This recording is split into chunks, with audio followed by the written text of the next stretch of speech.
Hello, welcome back to Talking Giants. It is January 13th, 2026, and we got quite an episode today because we are going to talk about the Giants head coaching candidates. We're going to talk about all of them. We're going to talk about the majority of them basically in depth. Shaun, even though it feels like it's a two-man race between John Harbaugh and Kevin Stefanski, and I think we're still very much on that John Harbaugh train, even getting excited, even like singing songs and writing songs about John Harbaugh being the Giants coach. That's what I did on Friday. We're still going to talk about a lot of these guys, the pros, the cons, everything in between. How you doing, my friend?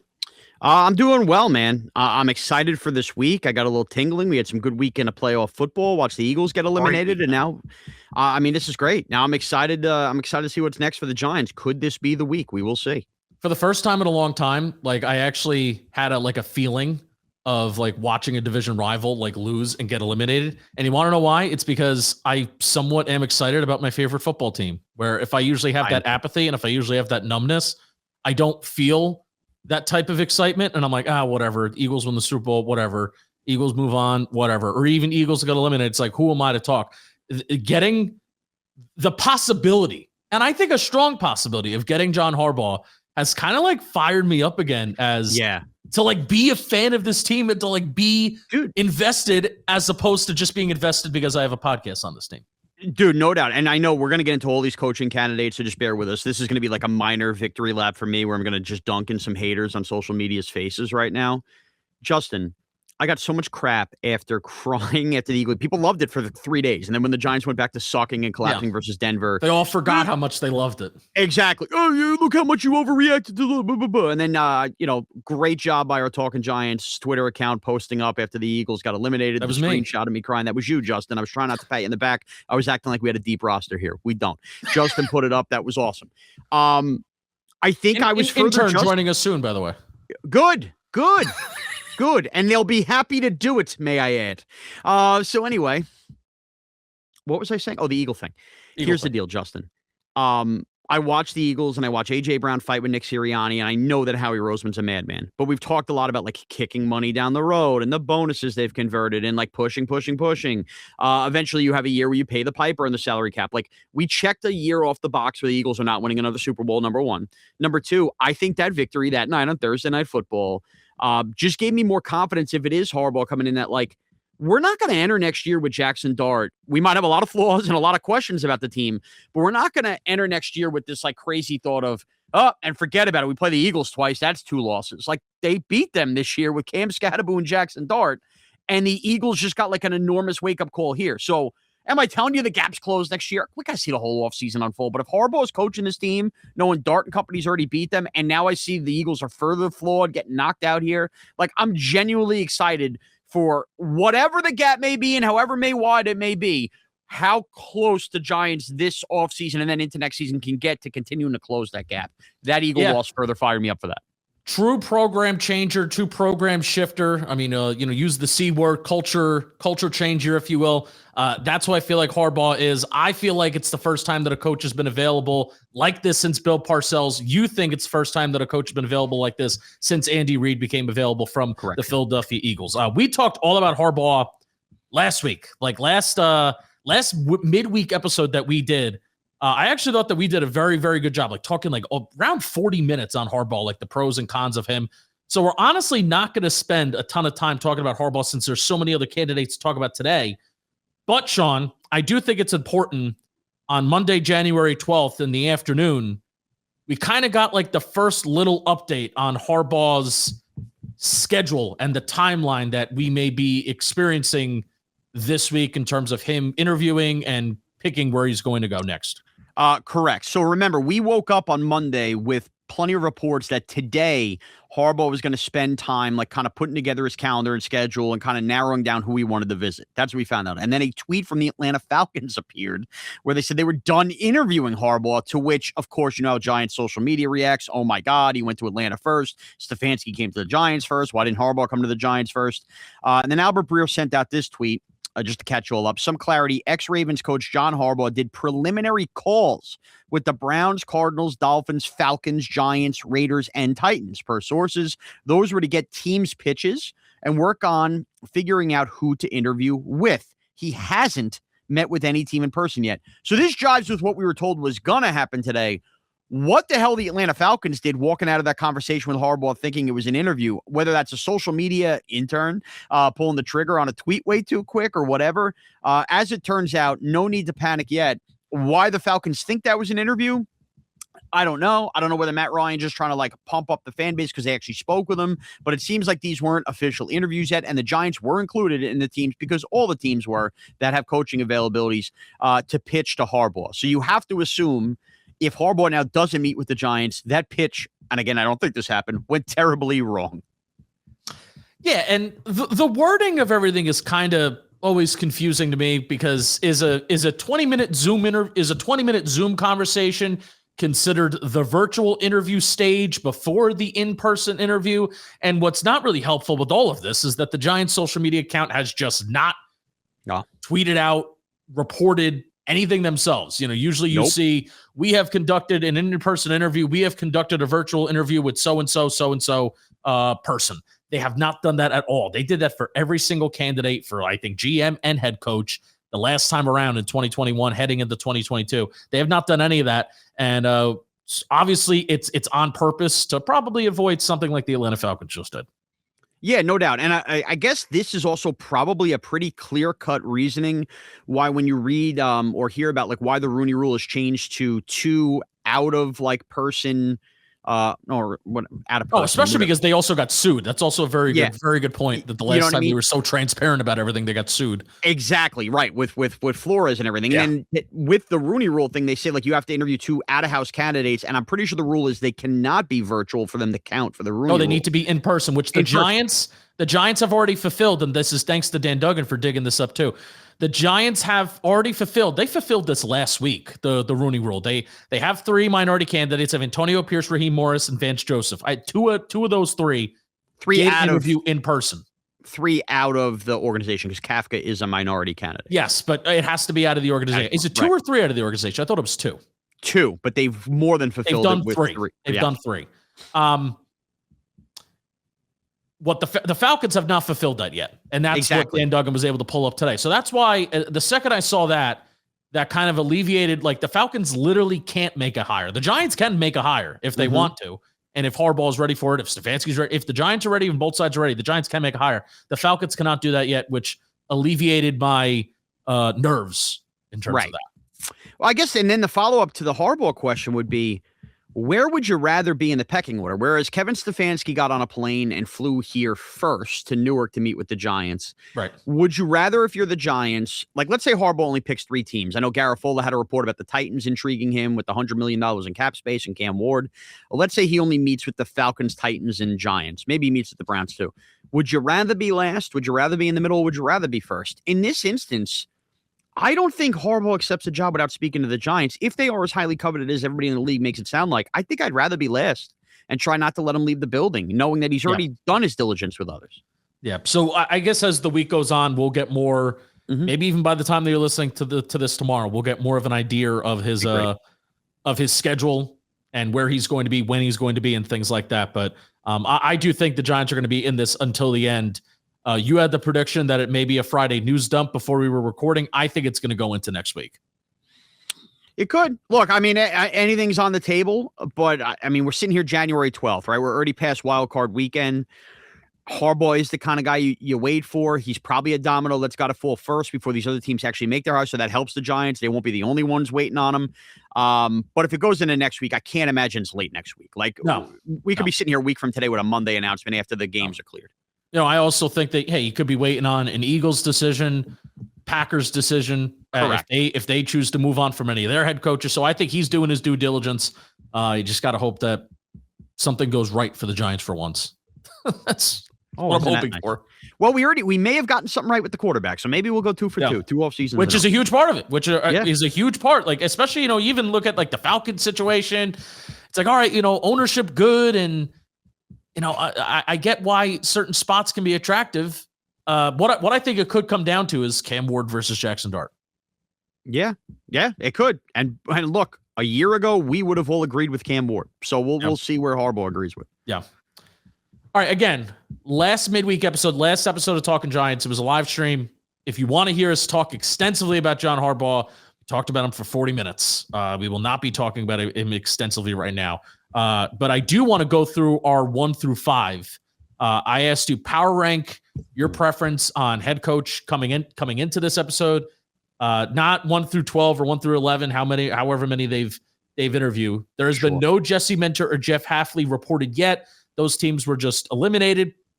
So, Shaun, what is your 1 through 5 power ranking for the next Giants head coach?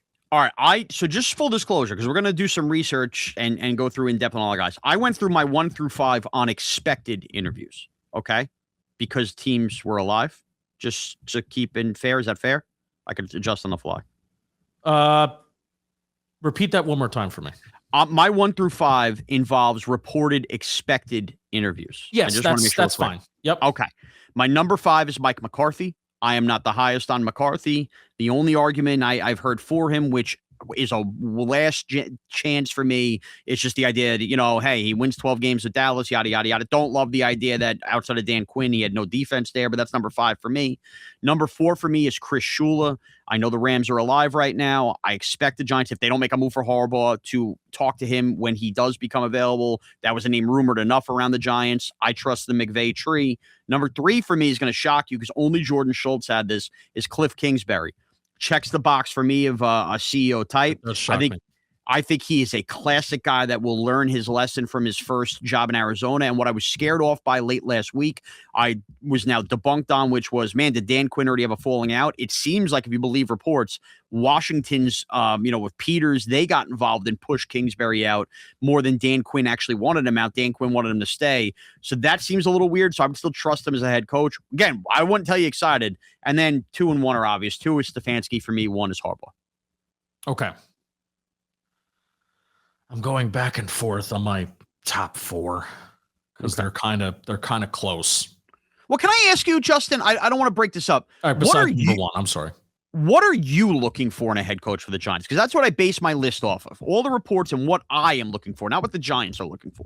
Yeah, I guess it kind of depends on the person, right? Because Harbaugh comes in, and I'm going to expect him to be that that perfect.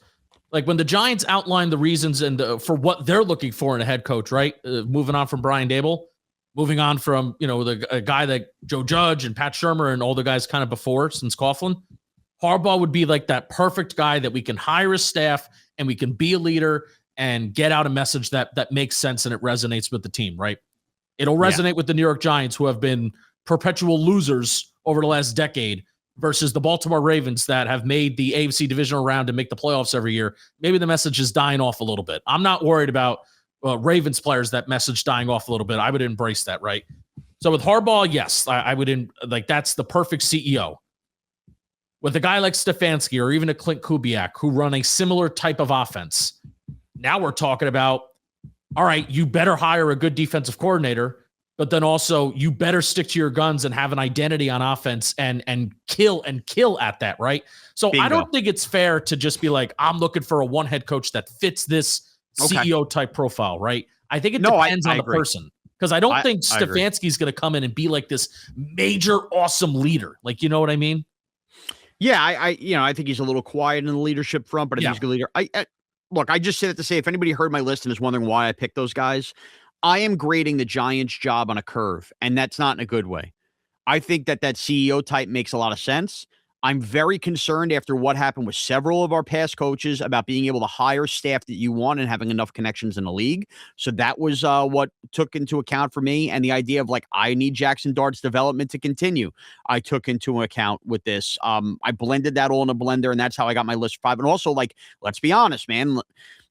Working for the Giants feels like a really loyal, good organization. What have we knocked them a lot for? Are they too family-oriented? Too many people involved in the front office? I'm also looking for a personality that I think can put their foot in the ground, foot down, and go, yeah, I hear you, but we're going to do things my way. And that's where I went with my 5. Yeah. Okay. All right, so number 5, I have Chris Shula. I do think the Giants like him. I think Joe Shane really likes Chris Shula. We'll talk about him. Number 4, I have Jesse Minter. I really like Minter. I love coming from Harbaugh and that background. Love what he's done with the Chargers defense over the last 2 years. A unit that I don't think is overly talented at all. I do not think they are a talented defense, and I think they've even struggled with injuries. This is where I really hesitate. I have Kevin Stefanski at 3. Okay. I have Klint Kubiak at 2, but they're very super close. And then I have John Harbaugh number 1. Okay. I don't hate your list. Yeah. We'll talk about Kubiak when we get there, but I don't hate your list. Kubiak was the only one not on mine, I think, right? It was just me and him and Kingsbury flipped. Oh, no, I had McCarthy. Who did you have? Oh, you had Minter. I didn't include Minter. I did not. And I have if I had to make a 6, I would put McCarthy 6. Okay. So we're close enough. And I won't kick and scream if it's Minter, but I have some issues. But let's go on. Yeah, let's talk about Stefanski. We talked about Stefanski for about 10 minutes during that last midweek episode that I keep referring to.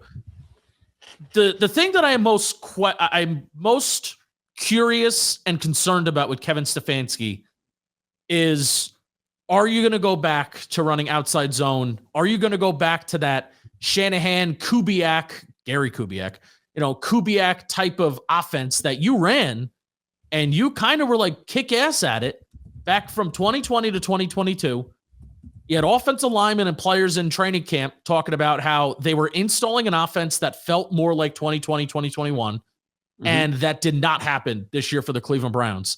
And I think you can use the excuse of Deshaun Watson and trying to form the offense and change the offense around him to spread it out, run more 11 personnel. But that was not for this year. That was not for 2025. They knew that Deshaun Watson was going to be out for the whole year. You can say, oh, well, the offensive line's bad. You need a specific offensive line to run outside zone. Well, Klint Kubiak, actually looking into Klint Kubiak and what he's done over the last 2 years, has changed my mind on Kevin Stefanski a little bit. Rob, not as high on him because I really thought that Stefanski should stick to his guns. That's what I thought that he was going to maybe do. Go back to 2025 of the roots of what made his offenses really good for his first 2 to 3 years in Cleveland. He did not do that. I have major questions on what type of offense he is going to run in New York, or would it be for whatever team? All fair arguments. And I know that he's had a lot of back and forth with the several coordinators, and I'm going to call plays. No, you're going to call plays back. So I think that kind of hurts a little bit of the argument I'm going to make, but I kind of think as the last 3 years have gone on, Kevin Stefanski has tried his hardest to distance himself from being like, I'm just this innovative offensive mind. I have much bigger fish to fry in terms of running the whole freaking football team. And I think that it's an intangible thing that we're not going to be able to find a stat on or anything, but I do believe firmly that Browns ownership meddling like they did, bringing Watson in, which was kind of like hey, Cleveland needs this, even though Stefanski didn't want him, then the injuries, then it falling apart. And then you're just operating from a standpoint of, I can't get the rest of the personnel in here I fully want because we're backed up against the cap and we're paying some defensive guys. I believe that just became a very unsurvivable kind of moment in Browns history, and Kevin Stefanski became victim to it. But even through all of that, I thought Stefanski kind of survived the room. I think that, it was his idea to hire Jim Schwartz, which I think he has to get credit for. You can just credit Jim Schwartz for being this awesome DC. But yeah, like your concerns about the offense are totally, totally worthy. I do think him getting refreshed with a quarterback he believes in, and clearly he does believe in Jackson Dart to take that, I think will play back to his strengths. But I believe that albatross of a contract just started to set everything back for what Stefanski truly wanted to keep building offensively in Cleveland. Yeah, again, I'm not going to hire Kevin Stefanski to come in here and run 11 personnel, which I don't think he does very well. No. I get it. I get that. And I agree with totally the situation, not good. The situation trying to distance yourself. I think you're totally right. Well, and that's important to say. We've done a lot of shows and we have done a lot of back and forth about, is the Giants ownership getting involved? This, that, the other thing. Kevin Stefanski having a background as a head coach where an organization oversteps more than the Giants, which is something we complain about a lot. You can't put a price on that, bro. You can't. That's going to matter because the first year for any coordinator who comes in here as a first-time head coach and has to deal with any of that, that's a year setback already. And you mentioned Jim Schwartz too. There's reports coming out of Cleveland that whatever coach that their preference is to keep Jim Schwartz and partner Jim Schwartz with whatever coach. Which hey, if I'm a prospective head coach, I'm like hell yeah, sign me up for that. Will Jim Schwartz sign up for that? We'll see. But a huge allure of Kevin Stefanski is that possibly Jim Schwartz would follow him, and without that, It's like, it's more of a chance that you're taking on who's going to be the defense coordinator and who's he going to bring in. Doesn't mean that he can't bring in somebody good, but Jim Schwartz would just be like a slam dunk. That'd be like, oh my God, this is freaking awesome. My last point on Stefanski would be this. I agree. It's a lot less appealing if Jim Schwartz doesn't come. I cannot argue that. I have more faith in Kevin Stefanski finding a Jim Schwartz replacement type coordinator with his connections in the league than I do hiring a Jesse Minter or somebody like that, finding the right offensive coordinator to not set Dartbeck. That's all. I agree with that, and I disagree with that, and I'll get to that when we actually get to Minter and Shula, and it's because of kind of where they come from and who they've worked with in the past, right? But a little bit more about Stefanski. You gotta love, besides Deshaun Watson and besides what he kind of did this year. I mean, he even won a couple games with Shedeur Sanders, but besides the last 2 years winning games with Jacoby Brissett, I thought that was really, really impressive. The first, I think it was 11 weeks of the season when you had Jacoby Brissett starting in 2022 was really, really impressive. Where Jacoby Brissett was 6th in EPA per play, 9th in and the offense was 9th in EPA per dropback and 4th in EPA per rush. The whole offense as a whole was 6th in EPA per play. So that was a really, really impressive period. Like while Deshaun Watson was suspended and while he was hurt, and then he comes back and then he looks like a train wreck, and then everything falls apart for Cleveland from there. So. Yeah, no doubt. And I thought that year before, what was it, the Case Keenum year, when he had to play a few games, he had to start a couple games in there, and Baker got banged up, and they won 8 games that year, and it started to fall apart at the end when Baker got hurt. Like I thought he survived enough offensively. I know they were 20th out of 32nd in points per game that year, but I thought that was an impressive year as well when you consider all they had to deal with that year. Yeah. And when that offense is going right, like it's an offense that I would kind of like to have a little bit more old school. I think that's where the NFL is starting to trend. The NFL is a cyclical league, right? As defenses start getting smaller, as more DBs go on the field, as linebackers, I feel like are getting worse overall. Having an offense that gets bigger, that runs with 12 personnel, that runs with 13 personnel, and even the Giants kind of personnel right now, I think even with the guys that they have, with Bellinger, with Theo Johnson, with Chris Manhertz, and then you could find any other third tight end that could be a blocking tight end if you don't like Chris Manhertz, if that's not your cup of tea, right? But 3rd in time of possession per drive in 2020, 8th in 2021, 5th in 2022, 8th in plays per drive in 2020, 3rd in 2022, 8th in yards per drive. So it's an offense that kind of just methodically moved down the field. But also, I do think a guy like Stefanski does value the explosive play. Everything looks like outside zone. Run plays look like pass plays and vice versa. And that is just very, very difficult for defenses to fully adjust to. And that is how you can get some big explosive plays, crossers going over the middle of the field and things like that. A lot of the notes that I have on Stefanski and Kubiak are kind of similar because they come from similar mindsets. And Kubiak with JSN this year, I know we're going to get to that, a lot better than just, whooping out Jerry Jeudy here for the Cleveland Browns. For sure. And yeah, a lot of more. I even made a. I would be. You know what I'm interested in? Too, so. I know you kill him this year offensively, no quarterback. Man, you get Theo Johnson to look like Harold Fannin did this year. Sign me up too. Yeah. Fannin, I think, is better after the catch. I'm so mad at Theo Johnson not being good after the catch. I'm even more mad at that than the drops. To be honest, it's not a bad thought. The drops still piss me off though. All right, but overall, if John Harbaugh isn't the coach, and as long as Kevin Stefanski doesn't agree to be the head coach of the Atlanta Falcons, Kevin Stefanski is probably going to be the coach of the Giants if Harbaugh doesn't come here, right? As long as he fits the timeline. Correct. It is probably the worst kept secret that Kevin Stefanski had his eyes on the Giants job while still coaching the Cleveland Browns in December at this point. And I think his flight details would tell you that. Yeah. Brian Callahan, too. If you get Brian Callahan to come out too and be the O-line coach, that would just you love a Brian. You love a Callahan here. I do. I would Callahan love that. Auto Parts. Tommy Boy reference. O'Reilly Callahan. Let's talk about SeatGeek. How about that? This episode is sponsored by SeatGeek. We're in the MLB offseason, but you know what? There's postseason football going on. The college football playoffs, national championships coming up. The NBA and even the World Cup is coming up this summer as well, which is why I want to give a shout out to the sponsor of today's show, SeatGeek. With over 35 million downloads, SeatGeek is the #1 rated ticketing app in the world. And of course, we're going to hook you guys up with the code. You can use code JOHNBOY10 for 10% off your next set of tickets at SeatGeek. That's 10% off any tickets with promo code JOHNBOY10. Make sure you click the link in the description to download the app.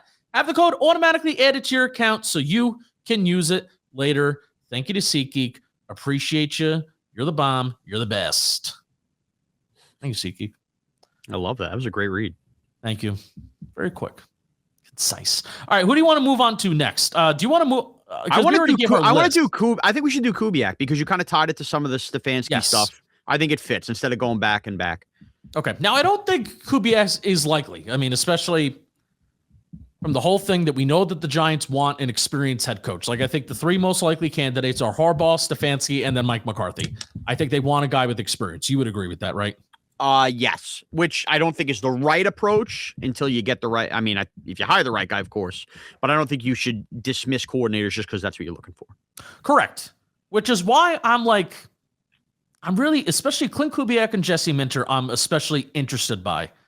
But Kubiak, because I like his background, I like that he's been in a couple different places. Started his NFL career in 2013 as a 26-year-old as an offensive quality control coach. I mean, his dad's Gary Kubiak. I mean, it's right off the bat. 2016, works his way to the Broncos as an offensive assistant a couple years. Then 2019 to 2021, he's with the Minnesota Vikings. 2021 being the offensive coordinator for that team. Then Mike Zimmer gets fired. And then 2022, he's with the Broncos as a passing game coordinator. 2023, he's with the 49ers as a passing game coordinator, which is seen as like a formidable year. And then 2024, 2025, he's an OC for the Saints and the Seahawks the last 2 years, respectively. Again, similar philosophically to Kevin Stefanski, where he likes to run the outside zone, which I like. He likes to run play action. Big emphasis on making things easy for the quarterback. Offense this year for Seattle was pretty explosive. They were 5th in overall explosive play rate in 2025, 7th in explosive pass play rate, 7th in explosive run play rate. He unlocked JSN. That to me is his biggest caveat. Unlocked him. You knew he was a good player coming out of the first round. This was the year of JSN. And I don't necessarily think that they have the strongest offensive line in Seattle, especially the interior. I mean, I think their tackles are solid. I don't think they're great. A good tackle, right? But the interior is not very good. You have Gray Zabel, who I think is going to be a good player, but he's a rookie, and you know that these interior guys typically do take time. I like that despite not having everything perfect around him, he's a play caller that has kind of stuck to his guns, stuck to what he knows works. And even though it's hard to run the outside zone, even though it's hard to kind of operate as an offense sometimes like that, it asks a lot of, especially your offensive line. He's done it well over the last 2 years. I mean, especially to start the season last year, the Saints were kicking the shit out of teams, and it was crazy. And then you're seeing it kind of manifest itself in Seattle this year. So that's why, like, I'm very intrigued by Klint Kubiak. But Shaun, something that we don't really know about these guys that have not been head coaches, we just don't know what type of leaders they are and if they're a leader of men. That is the most difficult thing about all these guys that have not been head coaches already. Yeah, and this is where I just take a quick pivot point. And I've never met Klint Kubiak, so I can't speak to this. But from what I have gathered talking to a couple of different people, this is the biggest concern with Klint Kubiak, is that he doesn't feel like a guy, despite the fact that his dad was a coach, he doesn't feel like a guy that gets in front of the room and commands 53 guys on both sides of the ball. He's a real studier, football guy, but from the nerdy, I'm going to draw plays on the back of a napkin kind of deal. Which can work. I mean, I think Ben Johnson was like that, but I think Ben Johnson took a few more years of maturation before, he could do that. So I think that's the big concern with Klint Kubiak. And nobody is saying, hey, he cannot eventually become that. But man, at this very, very, very integral point in Giant history to get the coach right, but also pair with the quarterback, it scares me if that is kind of like a league-wide concern. And you'll know it too. If Kubiak doesn't get a job, which my instincts tell me he's going to be in next year's cycle where he'll get his job, maybe needs another year, that would worry me, man, because it's about more than just, hey, he's innovative offensively. We have Jackson Dart, throw him in there. I do think he's made enough stops, and his lineage would probably tell me that he probably could put together a pretty good staff on the defensive side. So I'm less concerned about that with him. But, man, if you can't step up in a locker room that's used to losing and really just hold their attention and grab that and be that true leader, think of guys like Abdul Carter and what Kafka had to do to figure that out here towards the end of the year. that stuff worries me with a Klint Kubiak if that's true. Yeah, man, it's the worry. It's the worry about any of these. Again, the worry about any of these guys that haven't kind of been there, done that. It's kind of even my worry about Chris Shula in a way, where it seems like he's more of a teacher than when shit goes wrong and you gotta hold somebody accountable. You gotta fucking look at somebody and be like, what the fuck are you doing, man? Like, you get your shit together. Like, I don't know. Like, are guys gonna look at you twice when you say that to them? Like, even you're listening to me say that, and you're like, who the fuck are you? Right. And it's exactly. That's the point, you know? Right. God. Now I'm scared to say the wrong thing into a microphone. Justin might bark back at me. Oh, wow. Oh, no, I got you. I got you. Good. You know what it is, though? It's always the sneaky guys who don't talk like that. When they talk like that, you're like, whoa, you're really pissed. The things that all you have is reading. Like, all you have is reading and then what other people have said about you, right? And I know. Some of the things that I was reading is, hey, I like that Klint Kubiak and his players have made it a sentiment that he makes things hard on us in practice, like overloading installs, forcing players to study at night. A little bit about, they talk all on the broadcast about what Ben Johnson did to Caleb Williams, is that you're talented, man, but I'm going to make life difficult for you. And the free pass that guys have had over the summer during the Brian Dable era of the country club culture, that needs to end. And I even liked how Gunner spoke to Dan Duggan in The Athletic about, we're kind of tired of that. Because guess what? I'd rather work a little bit hard in practice. I'd rather work a little hard in the summer. I'd rather sweat a little bit more if it means we're not going to lose on Sunday, because losing for, 19, 18 weeks in a row is not very fun, and having that, losing culture around, right? So from everything that you read, Klint Kubiak makes things hard on his offense. He runs hard practices.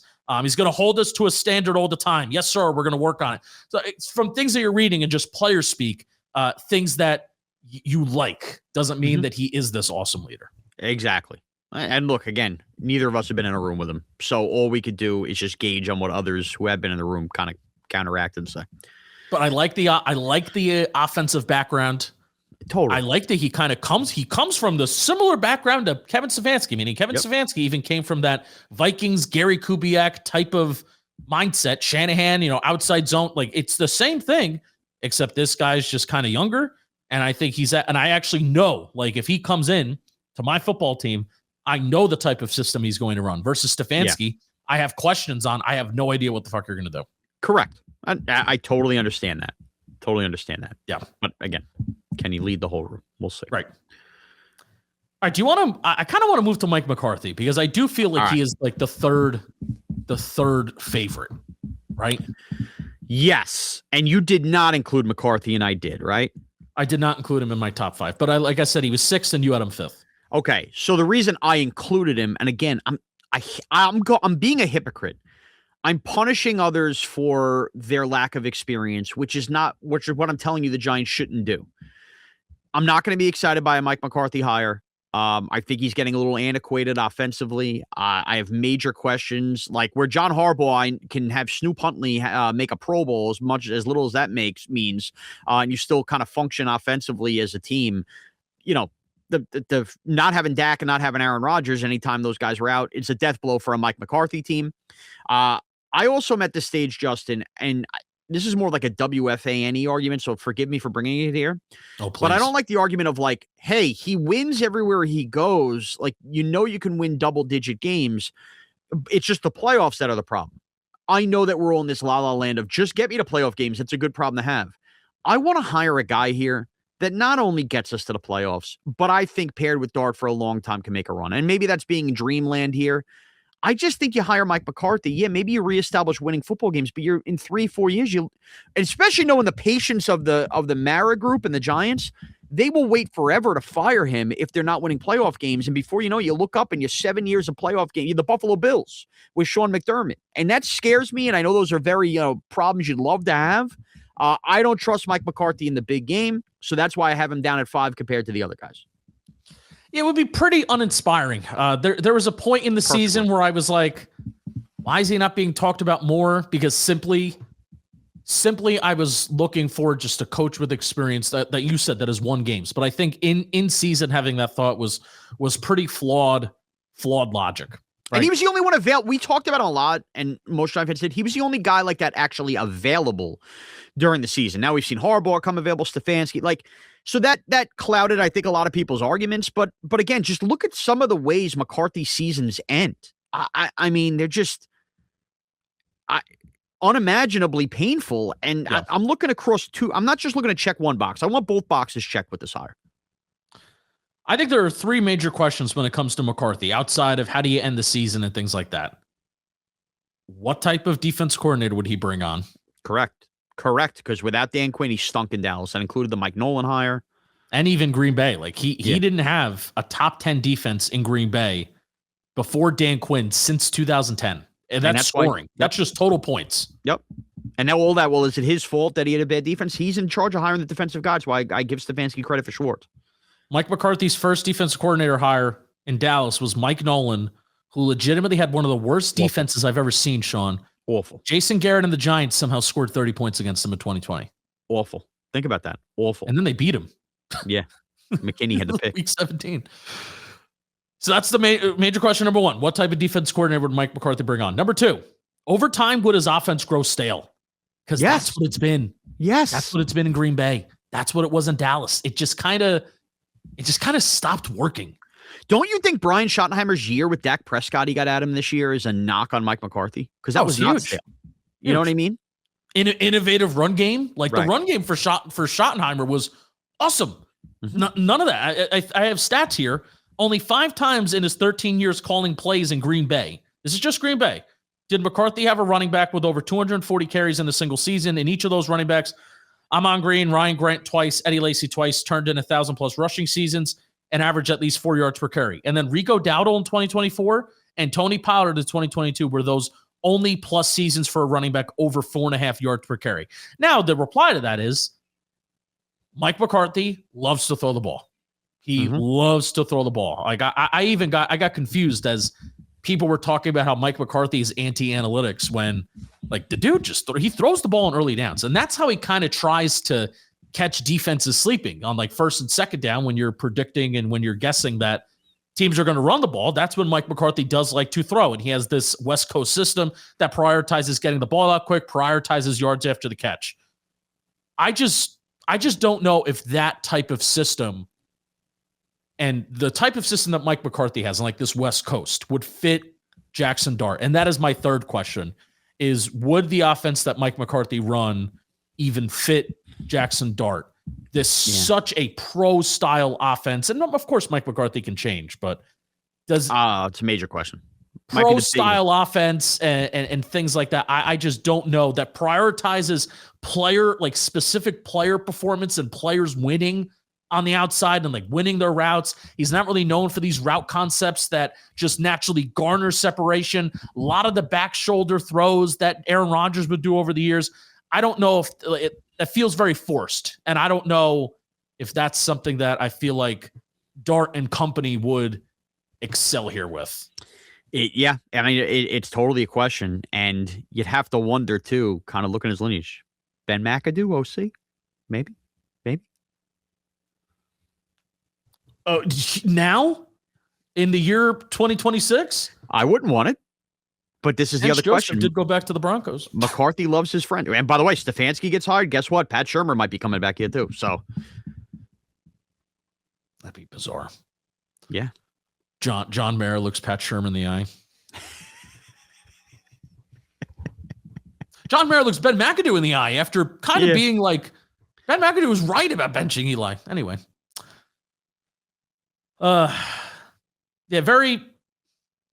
Mike McCarthy would be uninspiring, and do you think he's kind of a merchant of just having really good quarterbacks, really good regular? I would say I'll give the caveat: really good regular season quarterbacks like Aaron Rodgers and Dak Prescott. Yes, but I think you have to do some things right? I don't think he's the worst. He's your classic uninspiring. We will grow tired of him, but we will talk ourselves into being excited about him.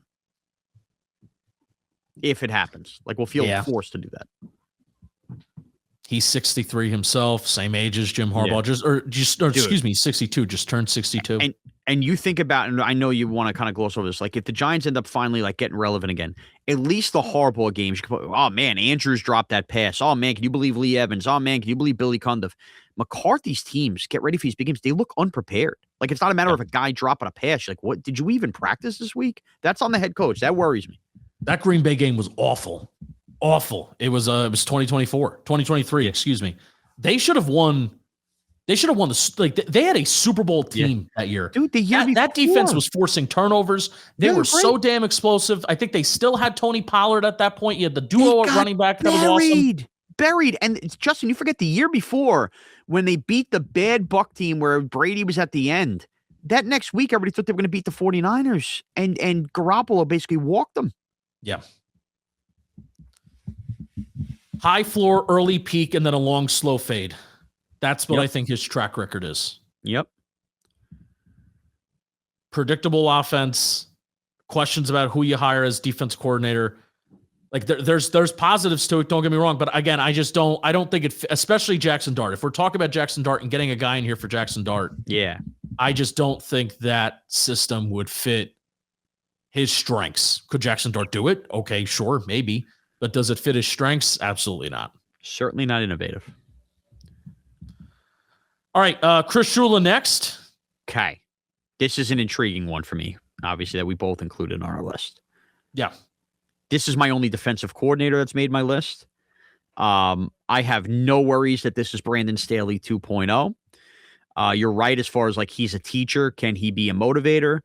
But this is the guy above anybody else, and it's been well documented, that has spent the most time with Sean McVay, and Sean McVay's admitted he's given Shula the most secrets because that's how tight they are of any of the guys that have come through that building. Yeah, they were college roommates at Miami, Ohio. I think this is how much I think the world of Sean McVay. If you are basically by osmosis that close to him, and we've seen these other guys who are offensive-minded have this kind of success leaving Sean McVay, how do I think that you don't have a little sprinkle of how the hell to run a real football team and be a CEO type, while on top of I'm very interested in what he's done defensively anyway. So if you could sprinkle that in and kind of fix up the defense, but bring that quote-unquote CEO type of attitude that you've learned from McVay, and then maybe, I don't know, is there a wide receivers coach on the Rams that you've become close with that knows that offense that we can get over here and pair with Jackson Dart? Like, I'm just spitballing because you got to think that's where he's leaning on to build a staff. All of that leads me to think, man, my gut tells me Shula is going to end up being a pretty good head coach in the league. And that's why, like, we were talking about, these coordinators of what kind of staff members are they going to bring in? Guys that come from the McVay tree, if you pluck off of it. I mean, that's what Todd Bowles has basically done the last couple of years, is just plucking from these good trees. Like, forget going outside the box and reinventing the wheel. He gets these guys as offensive coordinators for a year, and then they either leave and become head coaches, or they find somebody else that's gonna do it for them, right? Chris Shula is part of one of only 2-3 generation coaching families in NFL history. Obviously, Don Shula, the grandson of Don Shula, son of former Bengals head coach Dave Shula, nephew of longtime NFL offensive coordinator, quarterback coach Mike Shula. Under McVay, I think this is really significant too. He's held almost every defensive position. He's held almost every title in the defensive room: assistant linebackers, outside linebackers, DBs, pass game coordinator, pass rush coordinator, and now he is defense coordinator. I think this is significant too for Sean McVay in terms of like his standards. Promoted to Rams defensive coordinator in 2024. That is the first defensive coordinator that McVay has ever promoted from within. Wade Phillips, Brandon Staley, Raheem Morris were all external hires, Shaun. It tells you he thinks the world of man. Look, the timing, right? You just talked about the roommate and all the positions that he coached. McVay, I think that's the other part of this. McVay knew when Shula was ready for this step. He did not promote him too early. He did not he cherry picked the exact year he felt like Shula was ready for this, and Shula's clearly been good at it. So I kind of look at that rise from Shula too, where I'm just trusting McVay's instincts there. I'm tapping into that. Over the last 2 years, he's run a defense that's 10th in defensive EPA per play, 10th in EPA per dropback, 14th in EPA per rush. And this is post Aaron Donald retiring, by the way. Yeah, in 2024 they were a little weaker, but obviously a much younger defense. I thought that defense actually performed pretty well at times during the postseason too for being so young and for not spending a lot of money. I'll get to that in a little bit. Would you take Abdul Carter having some Jared Verse in him? I would love that, or even Byron Young. 2025, 7th in EPA per play, 6th in EPA per dropback, 12th in EPA per rush. They forced turnovers at the 5th highest rate in 2025 as well. He does not blitz a lot. This year, the 4th lowest blitz rate, but the 5th highest pressure rate. Awesome. 9th in sack rate. Awesome. 6th in points per drive, 2nd in yards per drive, 7th in red zone touchdown percentage in the middle of the pack as a third down defense. So it seems like a lot of the things that we want, basically non-defensive coordinators that don't blitz a lot, what you want them to do is disguise stuff on the back end, right? And a lot of post-snap rotation. That's kind of the Chris Shula billing and what he's billed at as a defense coordinator. Yes, absolutely. As we were doing this, I was trying to find impending Rams defensive free agents, and I can't find them. I was trying to make a case who could he bring with, but I'm too late on the jump there. It'll happen if he's we'll do that if he's a head coach. But even like specific guys that like if you want to talk about specific Rams players that I think he's gotten a lot out of. Nate Landman, the minimum. I was just saying, signed off the heap from Atlanta. Yes, minimum deal linebacker that's turned into a starter and leads the team in tackles. They talked about him a ton on the broadcast during the playoff game. Byron Young is such a fascinating player because he was light as a feather coming out of Tennessee. And I think since, like, even if you look at his picture on College Football Reference and then Pro Football Reference, and even you look at his weight, I think there's about like a 20-pound difference, but he somehow like looks bigger. I saw him at the Senior Bowl. He was thin and small. That was kind of a fiery guy. Like he bull rushed and he played like he was 270 pounds and not 240, 250 pounds. He's come in and he leads the team at sacks. He leads the team in quarterback hits, leads the team in tackles for loss. I think Jared Verse is a better overall player, but Byron Young has turned into a really, really solid player for them. Yeah. A guy that they drafted, day 2, I believe. Cam Curl. Hold on, just real quick. The way you just described Byron Young, I made the wrong comp with Verse Abdul Carter. You know what Byron Young sounds a lot to me? Somebody finally unlocking Kayvon Thibodeau. Plays bigger, lighter, right. That whole deal. You know what I mean? Yeah, Kayvon does love bull rushing, even though he may not be that good at it. Correct. Cam Curl finally gets an interception. He was with the Commanders previously. Cam Curl gets an interception for the first time since his rookie season and is a really good run defender for them. Cam Kinchins from the University of Miami, really good safety for them. So there are players here. Now you could look at it as, is this good drafting by the GM? Is this good drafting by the front office? You could say that it is, but also it's on the coaching to get the most out of these players, which is something that the Giants have not done during the Joe Schoen era, according to them, apparently. Yeah. God. Still, we almost made it, Justin. We almost made it without mentioning Joe Schoen. We almost made it. I do think, you know what? I'll say it. We're at the 47 and a half minute mark of this episode. I do think, and I have heard that Joe Schoen does like Chris Shula. That I don't want to say that this is his preference. I don't know that. But I did hear that Joe Schoen and Chris Shula, like they would like each other as a match, for what it's worth. Well, I'm out.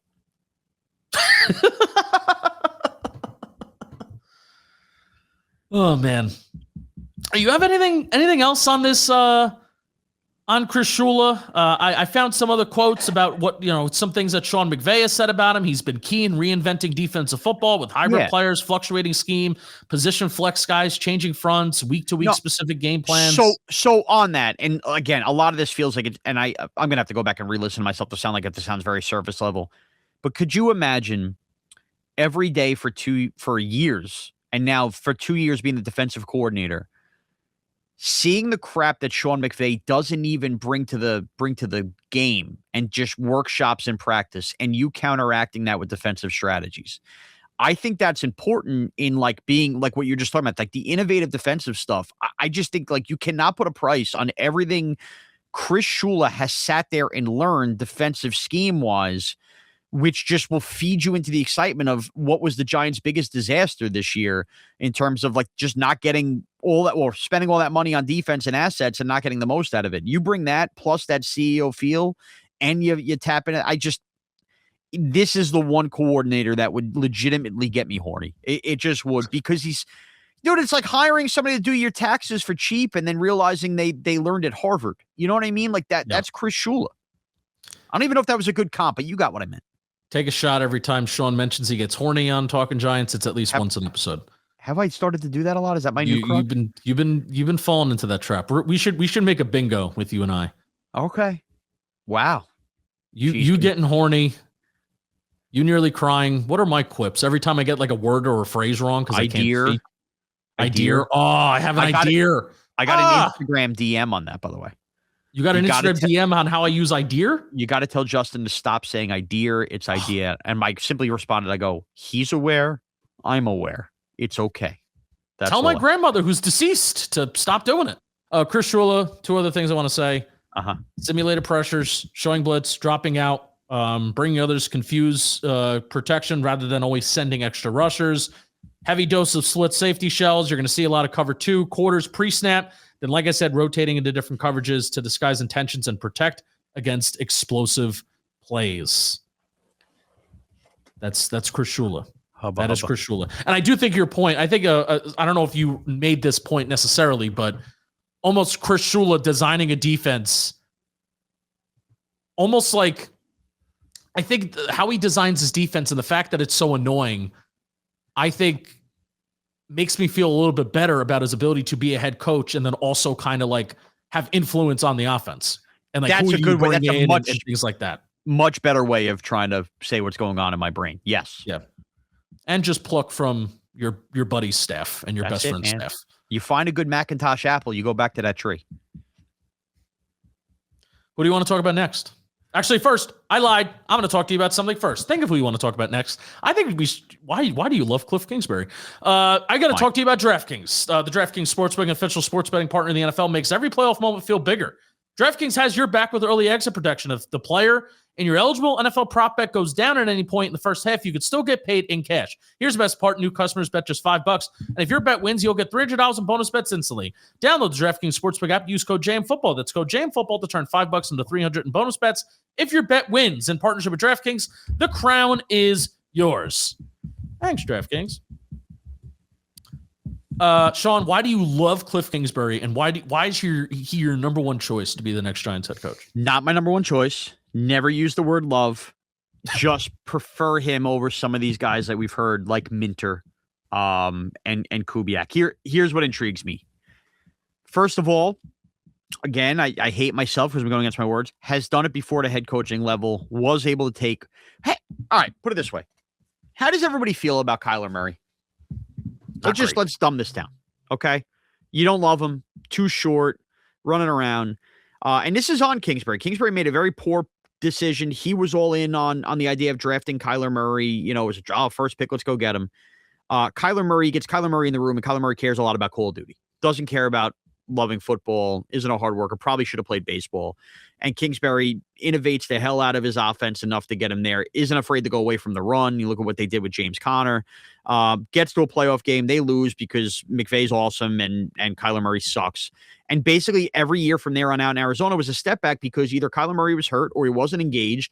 I think it's really hard to coach a football team if your quarterback's not all in 100%. And it's really, it looks worse on you as an offensive backgrounded guy if your quarterback, again, is not all in and it's a quarterback you selected and chose.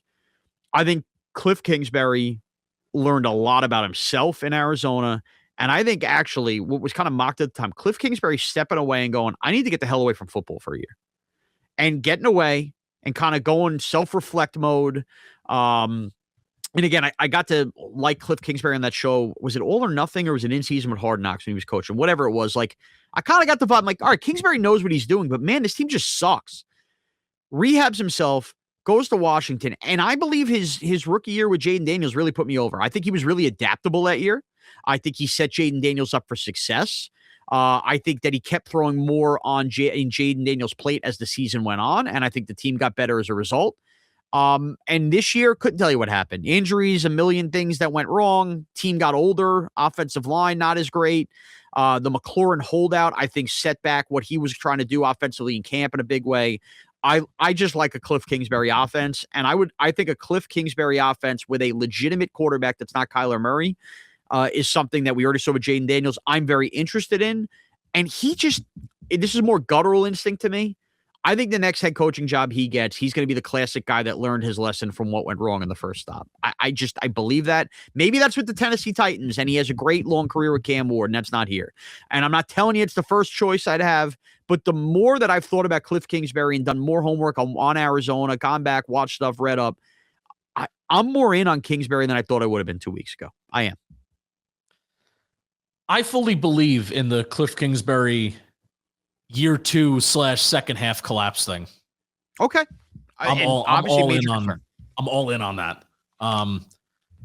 Like even Jaden Daniels this year came out flat, like you said, okay, is it really Terry McLaurin that set that whole offense back? I had the expectation for Jaden Daniels to be so damn good that wouldn't be the full thing to kind of hold him back. The best thing about Kingsbury is that he is an awesome run game innovator and schemer. Like he is an awesome mind when it comes to the run game. I do not think he is this awesome mind schematic person when it comes to the pass game. Okay. I just don't think he provides an advantage that way. If the Giants want to go full tilt offensive line, and then you're talking about Cam Scadaboo and Tyron Tracy having in a Kliff Kingsbury led offense with those two guys and Jackson Dart's legs. Okay. That's something that does excite me a little bit, but then I would be excited about 2026. And then I would have major question marks on 2027. Fair. Or even I would have major question marks on if you get off to a 5-2 start, what does the rest of the 2 months look like? Because that's just what has happened. Again, fair. And I'm putting a lot of my trust in a Kliff Kingsbury hire, and that I also believe in Jackson Dart, that I believe that he will be the best quarterback he's ever coached. That's it. To not have those collapses. But it's a fair concern. That's why he's not 1 or 2 on my list. Yeah. I think I would even prefer McCarthy over Kingsbury. Am I being fattest there? Because Kingsbury's in shape? Maybe. He's a good looking dude. He's a handsome man. Very handsome. When's the last time I think it's fair to call him the most handsome Giants coach in history? If he was the coach, would he be the most handsome in history? Of Giants history. Huh. That's a good call. I mean, Joe Judge was kind of good looking if he wasn't sloppy. Oh, no. Not Joe Judge. Judge is a guy in the woods. Fat. You're right. McAdoo, definitely not. Coughlin, too old. Parcells, no. You might be right. Fossil, Reeves. No. Nah, not lookers. No. He would be. High bar for anybody coming after him. All right, so now we have the rest of the guys. You know what? Dalton Feely, it's time for you to shine. Dalton Feely is sitting here of JM Football, also lead researcher for Talking Baseball as well, but also you probably know Dalton Feely from JM Football stuff. He's also a resident Colts fan. Dalton Feely, it's time for you to talk about Lou Anarumo. Unmute yourself on microphone 4. Lou Anarumo, the next Giants head coach, that will not happen? Yes, so tell me about him and what his defense was like this year. So first things first, Lou Anarumo, we know him from the 2024 Bengals 2 years or last year prior to 2025, where that was one of the worst defenses in football. But they had a lot of leeway because of the defensive personnel, because that 2021 defense, that Super Bowl year, was one of the best. Got a lot out of them. This year, it did improve. The Colts defense in 2025 did improve from Gus Bradley's 2024 defense. A lot of it, however, like they were ranking, I think they were top 7 in sacks through the first 10 weeks of the season, but then you lose to Forrest Buckner, and that's a big part of that defensive line. Sauce Gardner, Travarius Ward go down. So the Colts finish at the end of the day 20th in scoring, 23rd in yards allowed. So middle of the pack, but prior to that, they were in a pretty good spot. The biggest scare, at least defensively, is the passing game. The Colts were 31st in passing yards per game allowed. That's a pretty scary sight, in my opinion. But I think one thing to note about Lou Anarumo, he's 59 years old. He's been around the league. He's very well respected among players and coaches. And I think that's why he's gotten different shots after this Colts shot after the Bengals in 2024. A disastrous defense. I don't know if many people wanted him as a DC because that Bengals defense was atrocious last year. The other thing to know, at least for the Giants' sake, he did get interviewed in the 2022 cycle. Yeah, he was a former coach of the and his Giants. son worked. Wasn't he with the Super Bowl team? No, 2018 he was. Oh, geez. So it's been a minute for Anarumo, but he in 2022 gets interviewed for the Giants job. 2023, he's a finalist for the Arizona job. He loses out to Jonathan Gannon, but that job is also opened up yet again. So I'm curious to see if he gets another shot there. I think at the moment, only the Titans and Giants have requested to interview him, unless I'm crazy. I think that's. I've heard only Titans and Giants as well. Panic, okay. Right? Titans and Giants. All that being said, I know that's a lot of information. I think when you look at a guy like Lou Anarumo, he is maybe not the sexiest hire, but he's very well regarded among both players and coaches within the league. He would be one of the oldest candidates to be hired during this cycle. Mike McCarthy, John Harbaugh, I believe, both being older than him. In an NFL world where I think it's a trend where we're hiring younger coaches in their later 30s, lower 40s, and so on, I think some people might be turned off on hiring an older coach, but sometimes hiring someone who's been around a league for a long time and has, though, not just being well-liked, but being well-respected among different areas is a big part, especially after the last couple of Giants hires haven't been super great. He's a big game coordinator. That's probably the thing that, going back to the Bengals, that I like the most, is that, he would have these defenses that would never kind of blow you away. But then when they kind of faced Mahomes, like Bengals were kind of like Mahomes kryptonite there for a little bit. When he would face like these really good quarterbacks in the AFC, everybody would talk about how Lou Anarumo's defense would show up and show out. And I do think this year, at least for the Colts, defensively, like they were a pretty solid unit through the first 8 to 10 weeks, but you trade for Sauce Gardner, he gets hurt. Yeah. DeForest Buckner gets hurt right around that same time. Travarius Ward, I believe, suffers 3 concussions this year. Hopefully he's okay, because suffering 1 concussion in a season, let alone 3, is very like an insane thing to fathom. Yeah.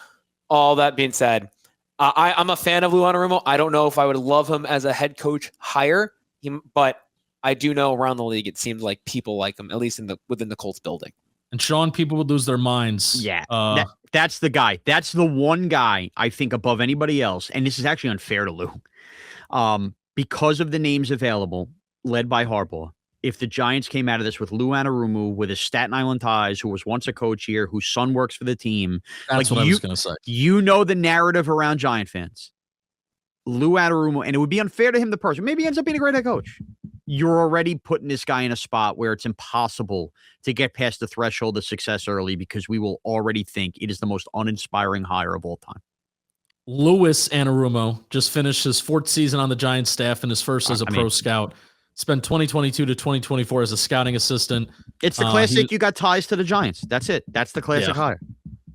He went to Purdue University, earned his bachelor degrees in mass communication. He was a he was an intern, recruiting intern at the University of Miami in 2021. I would even advise Lou Anarumo this. If the Titans and Giants both came down and were actually legitimately interested in hiring you, dude, I think you're better off taking the Titan job, because it's not going to be fair to you what the Giant fan base is going to act like right off the bat.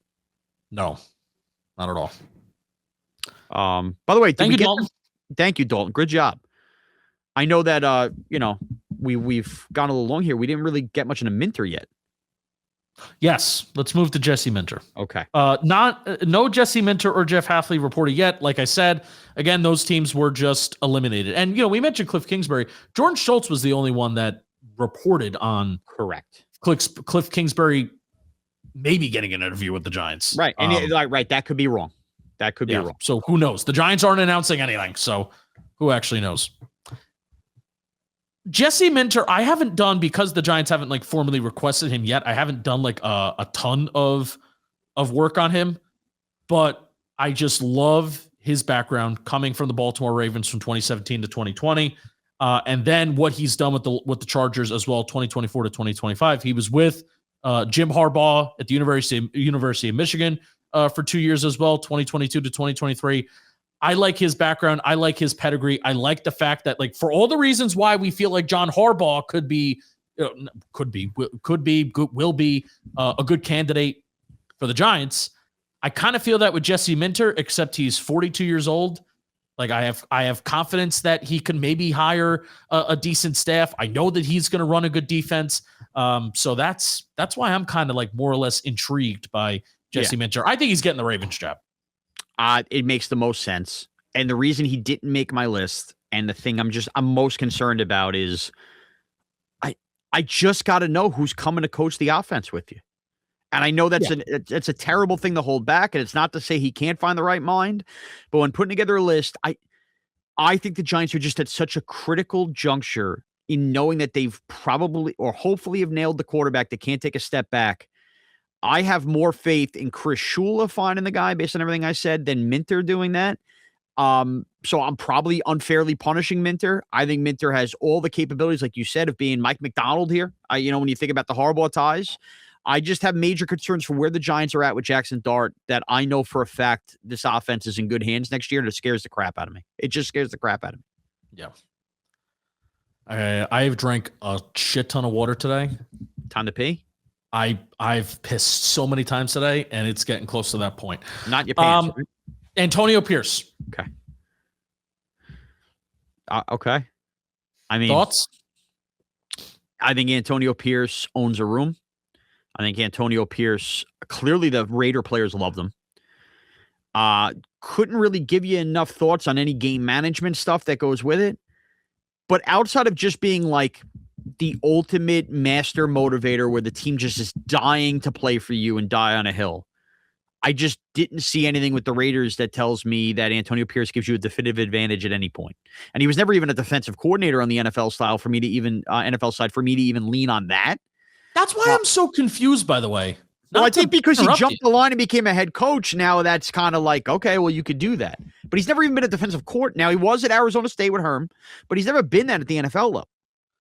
But that's why I'm so confused by everybody that is kind of clamoring for Antonio Pierce to become this defensive coordinator. Well, but he can. Like, if you coached a position group defensively in the NFL, that's your natural next progression. What was crazy is that he became the head coach of the Raiders. It's actually less crazy if he became the defensive coordinator for the Giants because that's the progression you're supposed to take. Yes. You know what I mean? Like, now it just feels weird because he was a head coach without being a DC and clamoring for him to be the DC.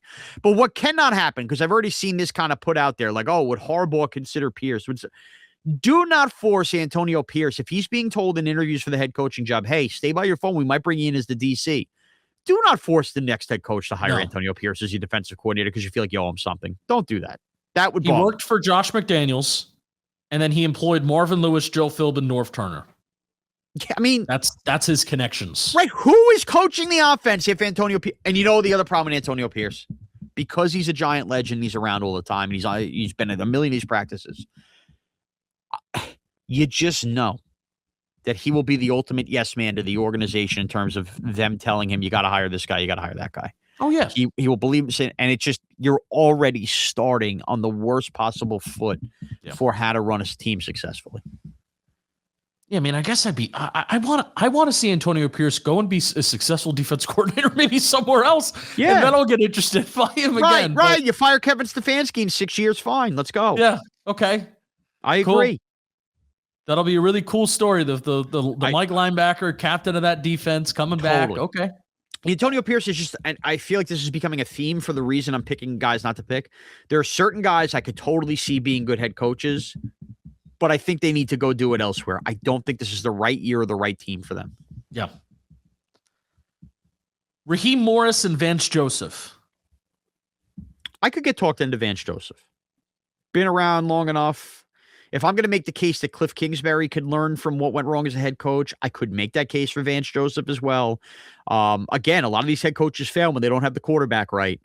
Wouldn't excite me. I could get talked into it. Raheem Morris, I think he ended up doing a good job in Atlanta this year. Like when you think about them winning 8 games with the quarterback situation and everything they went through. But this is now 2 stops he's already had as a head coach. This would be stop number 3. People forget that. He was really young and unprepared at Tampa. Probably unfair. He's a guy who was with the Tampa Bay Bucks for a long time. That's a tough one for me to get behind is Raheem Morris. But Vance Joseph, you want to go more in depth there? I could probably find an avenue where I go, you know what? This isn't the worst hire in the world. Yeah, Raheem Morris, I give him credit because I thought that that defense was not good 2 years ago. And then I'm thinking it's like, all right, it's Michael Penix plus that defense going into 2025. And I'm thinking this is going to be a disaster.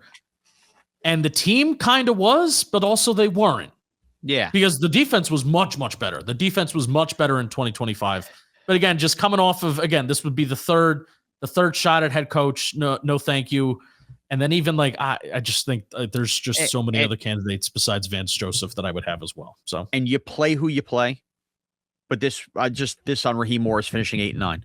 How do you think Raheem Morris does with that Falcon roster inside the NFC East with the schedule those teams played this year? Right.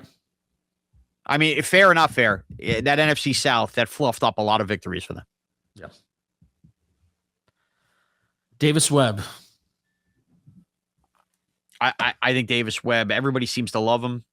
You're probably a year or two away. I'd be shocked if he got a head coach. Can he, by the way, Pierce hasn't been a defensive coordinator. Can he be a legitimate offensive coordinator first? Out of everybody that we've talked about, hey, if Raheem Morris wants to come here and be a defensive coordinator, I would have to really look at the 2025 stuff and talk myself into that versus whatever happened in 2024. But I mean, you're talking about that would be a cool story. Yeah, that would be a cool story. I agree. To have him be the OC or to be the head coach? OC. No, the OC. The OC. Yeah, I'm with you. Look, if that was Chris Shula turn around and goes, hey, I made a connection with Davis Webb. This is why I want it to be my OC. I'm horny for that. Second horny mention? Damn it. How old is he? Davis Webb's like 30. He's turning 31 January 22nd. And then the classic tweet. It's crazy. We're like peers, me and him. I'm 8 years older than him. I was born in 98. Me and Davis Webb are like peers. I have a freezing cold take tweet that gets surfaced every once in a while when Davis Webb was drafted by the Giants that if he ever got hired as a head coach would be like awesome for me personally, which was that I said the Giants quarterback position was solved for the next decade and a half. I thought Webb was going to be awesome. I was an idiot. And even starting to, get talked about more now, kind of recognized about Daniel Jones's 2022. And like they kept Davis Webb around. Davis Webb, I think they promised him that they would keep him on the active roster and carry 3 quarterbacks that year. They did not. They cut him. And then he agreed. They cut him in 2022, despite him having the opportunity and the job available for him to go be Josh Allen's quarterback coach. Instead, he was a practice squad player for the Giants in 2022. Finally gets his moment in the sun and throws a touchdown to Kenny Golladay, which is just so awesome. We'll never forget it. That's how that ended. But apparently being like really instrumental in Daniel Jones's 2022. He was never the same after that. And then obviously everywhere that he's gone and, him going with Sean Payton has been really, really successful too. So, yeah. I mean, if you think Bo Nix plays out of his mind, you don't expect it from him. You don't think some of that is Davis Webb? I think so. There's 2 more. Okay. We're going to talk about Darren Rizzi. He's getting an interview. Why? Why is this man interviewing? He's a psychopath. Because he went to Bergen Catholic. Okay? He falls in the Lou Anarumo category. Now, I did laugh my ass off when they played the Giants and he went nuts on the sideline. I think that clip has surfaced again. Special teams coordinator of the Denver Broncos, and he was the same special teams coordinator from 2019 to 2024. It just screams Joe Judge, like more fiery Joe Judge. Can you tell me this fan base is going to stand for a Darren Rizzi? They're not hiring Darren Rizzi. And I don't mean to dismiss him like that. Oh, I'm aware. We just have to talk about him because they're interviewing him. You know what, Justin? That's me talking about him. Okay? You cannot hire Darren Rizzi. He's a special teams coordinator that's fiery. All of these names out there. What advantage is he giving you? That's a close-up shop spot. Great. He's from here. So what? Enough with worrying about who's from New Jersey. Enough. Or Staten Island. He went to Bergen Catholic. Do you know that means something to me? I know that means something to you, Justin. I know. Geraldo Rivera went to the same high school I did. Do you think I give a crap? Thanks for that laugh in the background. I heard it. Bolton Philly laughing off camera. And then your favorite candidate, I know if you didn't, I don't know why you didn't mention him on your list because you love him so much. Mike Kafka. You got an interview. I felt bad for Mike Kafka watching Hard Knocks when his kid mentioned how much they love calling him head coach. And I said, not for long, kid. That made me feel bad for him. You're an asshole. He just, I had actually all you heard about Mike Kafka, the assistant head coach stuff, I soured on him so much as an interim head coach. He just the way he runs a meeting, you wonder how he got so far in the process. Now, I do think he handled Abdul Carter right. I have to give him credit. All jokes aside, you look back at the end of Carter's season, he handled that the right way. And I wanted to knock him for it. But I don't know. He fed into public backlash about how to handle Jackson Dart in the offense. And the offense got worse while he was being a head coach for a couple weeks and before he finally picked it up. Doesn't seem like a guy who's comfortable in his own skin being a head coach. Go back to the Chiefs. And that's it. That's it. Rizzi and Kafka, pour one out for him. No shot. All that for, we're getting Harbaugh. That's it. Who cares? And you know what? When we get Harbaugh, we'll look back and say, thank God we mentioned Darren Rizzi because we did right by those guys. Listen, any of these guys could be on the staff. You never know. That's true. I'm with you. You never know. I'm with you. And you know what's good about getting Harbaugh, Justin? A couple less weeks of doing some live post podcasts at 4:30 because you're gonna have a little more 4 o'clock games. Coach.